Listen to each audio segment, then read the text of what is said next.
Hello everyone, welcome to my channel. कैसे हैं आप सब और आप सबकी स्टडी कैसे चल रही है? आई होप आप सबकी स्टडी बहुत अच्छी चल रही होगी फ्रेंड्स, और आप अपनी प्रिपरेशन खूब मन लगाकर कर रहे होंगे, क्योंकि एग्जाम नज़दीक है और एग्जाम की प्रिपरेशन जैसे ही एग्जाम नज़दीक आता है तो प्रिपरेशन जो है बढ़ जानी चाहिए और भी ज़्यादा अच्छी हो जानी चाहिए। लेकिन हमारे साथ क्या हो रहा है, जैसे जैसे एग्जाम नज़दीक आता जा रहा है वैसे वैसे हमारी प्रिपरेशन जो है थोड़ी सी स्लो डाउन होती जा रही है। और यही कमेंट्स में भी आ रहा है कि हमारे गोल्स कंप्लीट नहीं हो पा रहे हैं, हम स्टडी सही से नहीं कर पा रहे हैं, हम बीमारी की वजह से नहीं कर पा रहे हैं या फैमिली की वजह से नहीं कर पा रहे हैं।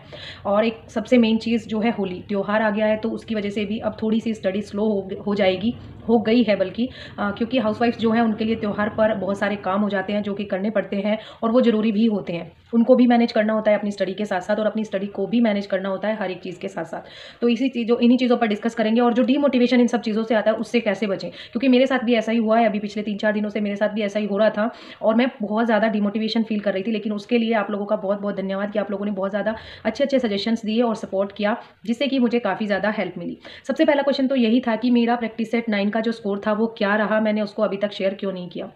तो फ्रेंड्स, अगर आप लोगों को याद हो, जो मैंने डिमोटिवेशन वाली वीडियो बनाई थी उसमें मैंने आप लोगों के साथ शेयर किया था कि मैं प्रैक्टिस सेट सॉल्व कर रही हूं और आधा प्रैक्टिस सेट मैंने सॉल्व कर लिया है। मैं कल आप लोगों के साथ जो है अपना एनालिसिस शेयर करूंगी। लेकिन हुआ ये कि स्ट्रेस और एंग्जाइटी की वजह से मैं वो प्रैक्टिस सेट जो है पूरा सॉल्व नहीं कर पाई और वहीं पर मैंने उसको छोड़ दिया। उसके बाद मैंने उसको स्टार्ट ही नहीं किया, उसको मैंने कंप्लीट ही नहीं किया, क्योंकि डिमोटिवेशन की वजह से, डिस्ट्रैक्शन की वजह से, जो माइंड पर एंग्जाइटी, स्ट्रेस, फ्रस्ट्रेशन थी, उसकी वजह से मैं अपनी स्टडी कंटिन्यू नहीं कर पाई। तो मैंने अपना प्रैक्टिस सेट भी पूरा सॉल्व नहीं किया और ये अभी तक भी पूरा सॉल्व नहीं हुआ है। आप लोग देख सकते हैं ये इतना का इतना ही है। 62 क्वेश्चंस यहाँ पर कंप्लीट हुए हैं और अब आज मैं इसको आगे कंप्लीट करूंगी। उसके बाद मैं आप लोगों के साथ इसका स्कोर जो है शेयर करूंगी, क्योंकि प्रैक्टिस सेट को सॉल्व करते करते ही मुझे फील हुआ था कि मैं अपनी स्टडी पर फोकस नहीं कर पा रही हूँ। मुझे क्वेश्चंस नहीं आ रहे हैं, आते हुए क्वेश्चंस भी मुझे समझ नहीं आ रहे हैं कि कैसे करना है, क्या करना है। फोकस नहीं कर पा रही हूँ, कंसंट्रेट नहीं कर पा रही हूँ। फिर आप लोगों ने सजेस्ट किया कि आप कुछ देर के लिए, कुछ दिन के लिए, 1-2 दिन के लिए स्टडी से ब्रेक ले लीजिए और मेडिटेशन कीजिए, प्रेयर कीजिए, डीप ब्रीथ कीजिए, मोटिवेशनल सॉन्ग सुनिए या फिर कोई भजन सुनिए, इस टाइप से भक्ति सॉन्ग जो होते हैं वो सुनिए। उससे आपको काफ़ी ज़्यादा हेल्प मिलेगी माइंड को शांत करने में, और फिर आप अपनी जो स्टडी है दोबारा से स्टार्ट कर सकते हैं। फ्रेंड्स, ये चीज़ें बहुत ही ज़्यादा इफेक्टिव होती हैं और इन चीज़ों से बहुत ज़्यादा इफेक्ट पड़ता है। बस बात यह है कि माइंड में कुछ भी चीज़ों को, नेगेटिविटी को नहीं लाना है, नेगेटिव नहीं सोचना है। सबसे पहली चीज़ तो यही है कि हर एक डर को निकाल देना है, एग्जाम को लेके हो, स्टडी को लेके हो या किसी भी चीज़ को लेके हो। माइंड में डाउट बिल्कुल भी नहीं रखना है, डर बिल्कुल भी नहीं रखना है। उसी से हमें डिमोटिवेशन मिलती है। जैसे ही हमारे माइंड में कोई डाउट होगा या कोई भी डर होगा, थोड़ा भी किसी चीज़ का डर होगा, उसी से डिमोटिवेशन आती है। तो सबसे पहली चीज़ तो ये कि नेगेटिविटी से दूर रहिए। नेगेटिविटी ना तो सोचिए, ना ही अगर आपके आसपास का जो एरिया है जहाँ पर कोई लोग रहते हैं, आपकी फैमिली जो है वहाँ पर जो लोग रहते हैं वो नेगेटिविटी आपके अंदर डालते हैं, आपको कुछ ऐसी चीज़ें बोलते हैं, तो सबसे पहली चीज़ है उनको इग्नोर करना सीखिए। ठीक है। दूसरी चीज़, परिस्थिति जो है हम चेंज नहीं कर सकते, लेकिन हम क्या चेंज कर सकते हैं, हम अपने माइंड को चेंज कर सकते हैं। हम अपने माइंड को पीसफुल बना सकते हैं, उस पर रिएक्ट ना करके। परिस्थितियाँ सबकी लाइफ में आती हैं और आती रहेंगी, वो कभी भी खत्म नहीं होगी, उसमें हम कुछ भी नहीं कर सकते। ठीक है। नेगेटिविटी भी आएगी, परिस्थितियाँ भी आएंगी, सिचुएशंस ऐसी क्रिएट हो जाएंगी कि आप लोगों को लगेगा कि बस अब हो गया, अब नहीं हो पाएगा, स्टडी नहीं हो पाएगी, मैं स्टडी नहीं कर पाऊंगी। लेकिन आप एक चीज़ सोचिए, अगर आप उस चीज़ को माइंड में लेकर बैठ जाएंगे, कोई भी सिचुएशन आती है वो हमेशा नहीं रहती है। कोई भी सिचुएशन आती है, केवल हो सकता है 5 मिनट के लिए आई हो, 10 मिनट के लिए कोई सिचुएशन ऐसी क्रिएट हुई हो जिससे कि आपका माइंड जो है डिस्टर्ब हो गया हो। लेकिन वो जो 5-10 मिनट्स होते हैं वो आपके माइंड पर इतना इम्पैक्ट डाल के जाते हैं कि आप पूरा दिन स्टडी नहीं कर पाते हो। वो कैसे? क्योंकि वो जो 10 मिनट की सिचुएशन थी, 10 मिनट्स आपको किसी ने कुछ बोला या आपसे आपका कोई काम जिसकी वजह से उन लोगों को बुरा लगा हो और उन्होंने उसके बारे में आपको बोला, तो वो तो बोलकर चले गए, लेकिन आपने क्या किया, आपने उस चीज़ को अपने माइंड में चलाना शुरू कर दिया। ये मुझे ही हमेशा ऐसा क्यों बोलते रहते हैं, मैं इतना काम करती हूँ, मैं सारा काम समय से करती हूँ, आज मुझसे समय से काम नहीं हुआ, तो इन्होंने ऐसा बोल दिया, उन्होंने ऐसा क्यों बोल दिया। और उसकी वजह से आपके माइंड में ये चीज़ें बार बार बार बार रिपीट मोड पर चलती रहेंगी और आपका जो मेंटल पीस है वो बिल्कुल डिस्टर्ब हो जाएगा। फोकस तो आप बिल्कुल भी नहीं कर पाओगे। ये 100% गारंटी है कि आप बिल्कुल भी फोकस नहीं कर पाओगे। आप जिसे जो बोलना था वो तो बोलकर चले गए, आपके साथ क्या हुआ, आपका टाइम वेस्ट हो गया। आपने जितना टाइम उनकी बात सुनी उतना टाइम तो डिस्टर्ब रहे ही, आपने उतने टाइम को लेकर पूरा दिन अपना डिस्टर्ब कर लिया, अपनी स्टडी पूरी इफेक्ट कर दी, आपने पूरी स्टडी बेकार कर दी अपनी। जितना आपने पहले भी पढ़ा होगा, जितना आप बाद में भी पढ़ोगे, उस पर भी फोकस नहीं कर पाओगे। तो इसका सबसे बेस्ट तरीका यही है कि अगर आपको किसी सिचुएशन से, किसी फैमिली मेम्बर से या कहीं से भी कोई भी नेगेटिविटी मिलती है तो उसको 5 मिनट या 10 मिनट्स ओनली, उससे ज़्यादा मत दीजिए। जितना ज़्यादा उस सिचुएशन के बारे में, उस बात के बारे में सोचोगे जिससे आपको डिमोटिवेशन मिलती है, उससे और भी ज़्यादा नेगेटिविटी, और भी ज़्यादा फ्रस्ट्रेशन आपके माइंड में आ जाएगी और आपका माइंड जो है पीसफुल नहीं रह पाएगा। माइंड अगर पीसफुल होगा तभी आप कुछ कर पाओगे। ठीक है, अदरवाइज़ बिल्कुल भी नहीं कर पाओगे। तो फ्रेंड्स, डिमोटिवेशन से बचने का मेरा यही एक तरीका मुझे थोड़ा सा फ्रूटफुल लगा है, क्योंकि मैंने सोचा है कि अगर हम ज़्यादा रिएक्ट करते हैं किसी चीज़ को तो हम उसे अपने ऊपर हावी कर लेते हैं। इसीलिए किसी भी सिचुएशन को, किसी भी नेगेटिविटी को रिएक्ट नहीं करना है, ओनली इग्नोर करना है।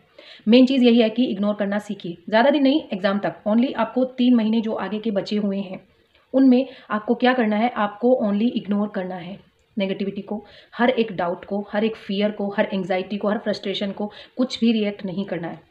हो सकता है कि किसी की लाइफ में बहुत ज़्यादा मेजर सिचुएशन ऐसी आ जाए कि जिसको रिएक्ट करना जरूरी होता है। अगर आप रिएक्ट करेंगे भी तो आप रिएक्ट करके उसको छोड़ दीजिए। रिएक्ट करने के बाद उसको माइंड में मत रखिए। जब तक चीज़ें यहाँ चलती रहेंगी तब तक आप स्टडी नहीं कर पाओगे, ये चीज़ ध्यान रखना। जब तक चीज़ें यहाँ पर रखोगे आप स्टडी बिल्कुल नहीं कर पाओगे। और ये चीज़ें मैंने फील की है, फेस की है, इसीलिए आप लोगों के साथ शेयर कर रही हूँ, क्योंकि उस सिचुएशन से मैं भी निकल कर आई हूँ और कोशिश कर रही हूँ कि आगे भी ये सारी सिचुएशंस क्रिएट ना हो।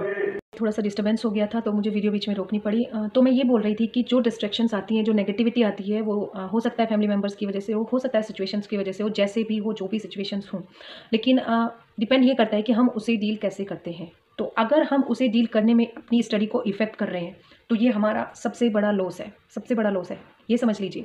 किसी और का कुछ भी नुकसान नहीं होगा, क्योंकि वो बोलकर ओनली चले जाएंगे। आपका क्या होगा, आपका क्या जाएगा?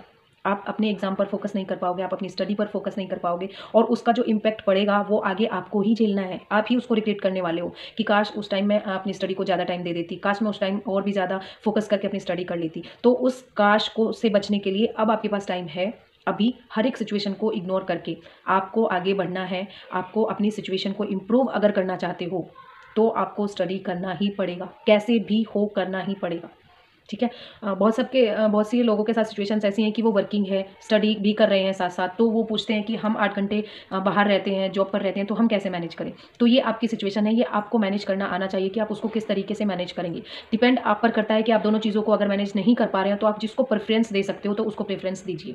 अगर आप अपने वर्क पर प्रेफरेंस दोगे तो आप उसी काम को कीजिए जो आप कर रहे हैं। अदरवाइज आप अगर अपनी स्टडी को अच्छा कर देना चाहते हो तो आप थोड़े से दिन अपनी जॉब छोड़ दीजिए। अगर वो टीचिंग की जॉब है तो आप थोड़े से दिन टीचिंग जो है छोड़ सकते हैं, क्योंकि जो लास्ट चांस है वो लास्ट ही चांस है। इसके बाद जो न्यू वैकेंसीज आएंगी उसमें कुछ नहीं पता रोज किस तरीके से चेंज होंगे, क्या क्या चीज़ें बदलेंगी, कितनी वैकेंसी आएंगी, कब एग्जाम होगा, कब नहीं होगा, कुछ भी नहीं कहा जा सकता है।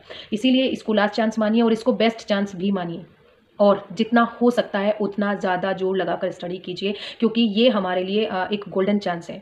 सीट भले ही कम हो, लेकिन अगर हम स्टडी करेंगे, हमें ओनली एक सीट चाहिए, एक सीट के लिए हम फाइट करेंगे, तो हमारा जो है सिलेक्शन श्योर है, सिलेक्शन पक्का है। लेकिन उसके लिए स्टडी पर 100% नहीं 200% फोकस हमें करना पड़ेगा, ठीक है ना फ्रेंड्स। तो बस यही है। मोटिवेशन के लिए आप बोल रहे थे कि हमें मोटिवेशन नहीं मिलती है, कैसे मोटिवेशन मिले। मोटिवेशन बाहर से नहीं मिलेगी, किसी और से बिल्कुल भी नहीं मिलेगी। ये मैंने फील किया, समझा भी, और आप लोगों ने बहुत अच्छे अच्छे सजेशंस दिए थे जिनको मैंने यूज़ किया, और उसकी वजह से मैं अपनी डिमोटिवेशन को कम कर पाई और वापस अपनी स्टडी पर अब फोकस कर पा रही हूँ।